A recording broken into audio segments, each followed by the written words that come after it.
So what's going on, guys? This is DIY Dan, and today I'm going to be putting a shed floor together using pallets and some OSB board. So this is a really cheap way to build a shed floor, and we'll get to it. Alright, so that's the 6 pallets laying down. I went ahead and anchored and screwed all the pallets, the 3 pallets, together, each set. This was an 8-foot by 10-foot shed, and 3 pallets wide and 2 deep, measured out perfect. So that worked out really well. And now we're throwing the top coating on. Again, I used this Radiant Barrier OSB just because it'll provide a little bit of protection for the bottom side.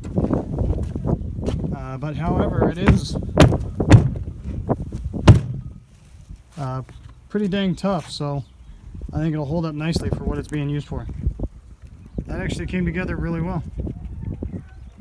So I'm going to stomp on it again. It's all braced in. I used quite a bit of screws just because it is a pallet, so wanted to make sure there was plenty of screws holding it in there. But I don't foresee any issues with this floor, so I'll get the shed on it and we'll check it out. So this is kind of the final product, guys. It's actually being used as a doghouse right now for some Great Pyrenees, 3 of them, and so far it's holding up pretty good. It's been about 6 months since we've done it, and no issues so far. Hope you guys enjoyed this video. Hope to see you next time. Later.